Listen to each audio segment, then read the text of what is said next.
दिल्ली के बीचों बीच स्थित एक खंडहर, जिसे लोग भूली भटियारी का महल कहते हैं, सदियों से वीरान पड़ा था। दिन में यह एक ऐतिहासिक स्थल लगता, लेकिन रात होते ही यह किसी भयानक श्रापित जगह में बदल जाता। यहां रात में अजीब व गरीब आवाजें सुनाई देती, परछाइयां दौड़ती और हवा में किसी की सिसकियां गूंजती। तो फिर चलो दोस्तों, मेरा नाम है सारंग और चलते हैं भूली भटियारी के महल की एक अनोखी सच्ची भूतिया घटना की कहानी में, सारंग स्टोरी टाइम के आज के नए एपिसोड में। लोग कहते थे कि यहां एक आत्मा रहती है जो किसी को भी जिंदा बाहर नहीं जाने देती, लेकिन यह सब बातें सिर्फ कहानियां लगती जब तक कि चार दोस्तों राहुल, अमित, सीमा और नेहा ने इस जगह पर रात बिताने का फैसला नहीं कर लिया। शाम के 6 बज रहे थे जब चारों अपने कैमरे और टॉर्च के साथ महल की ओर बढ़े।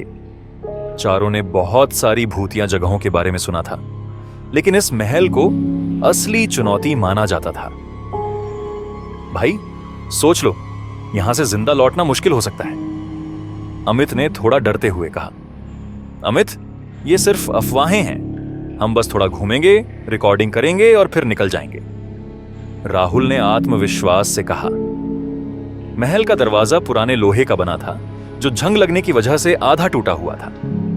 उन्होंने जैसे ही दरवाजा खोला, एक ठंडी हवा का झोंका आया, जिससे नेहा के रोंगटे खड़े हो गए। जैसे ही वे अंदर पहुंचे, अंधेरे ने चारों को घेर लिया। मोबाइल की टॉर्च जलाकर वे आगे बढ़े।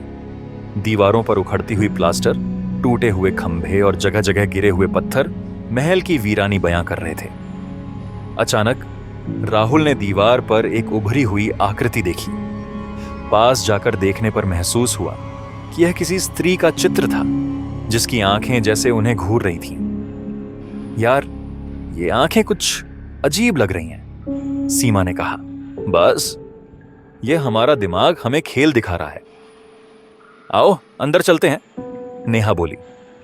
अंदर घुसते ही उन्हें जमीन पर कुछ अजीबोगरीब नक्शे मिले, जिनमें पुराने समय की उर्दू और संस्कृत में कुछ लिखा था। अमित ने उसे पढ़ने की कोशिश की। यहां लिखा है कि जो कोई भी इस स्थान पर रात बिताएगा, वह यहां का हिस्सा बन जाएगा। यह पढ़ते ही अचानक हवा तेज चलने लगी।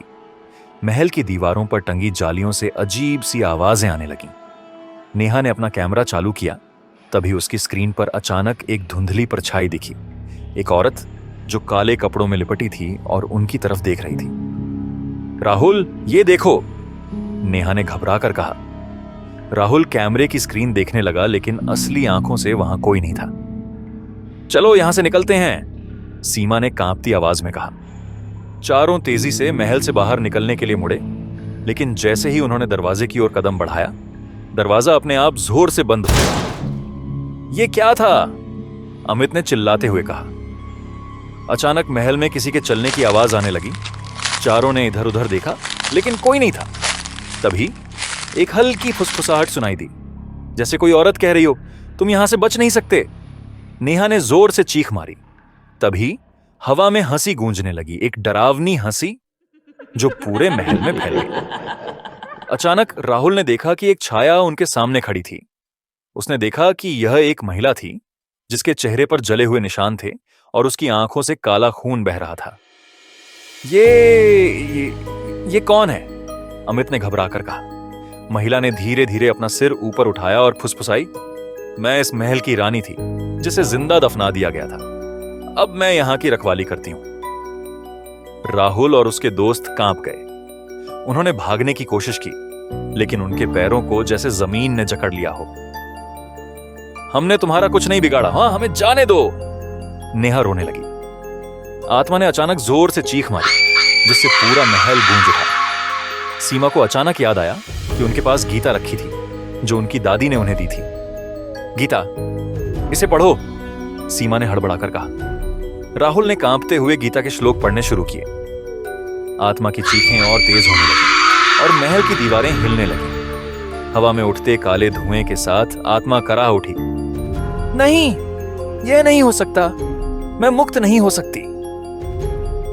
लेकिन जैसे ही राहुल ने आखिरी श्लोक पूरा किया, आत्मा एक जोरदार चीख के साथ गायब हो गई। महल फिर से शांत हो गया। दरवाजा धीरे धीरे अपने आप खुल गया। चारों ने बिना एक पल घंवाए बाहर की ओर दौड़ लगा दी। जब वे बाहर पहुंचे तो देखा कि सुबह होने लगी थी। महल को आखिरी बार देखने पर ऐसा लगा जैसे वहां अब भी कोई देख रहा हो, एक अदृश्य शक्ति जो शायद फिर से लौट आए। क्या यह आत्मा सच में मुक्त हो गई थी या फिर वह अब भी अपने अगले शिकार का इंतजार कर रही थी? कोई नहीं जानता।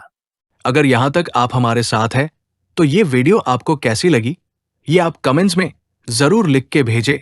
इस चैनल पर हम इसी तरह की और खौफनाक वीडियो लाते रहेंगे, इसीलिए सपोर्ट करें।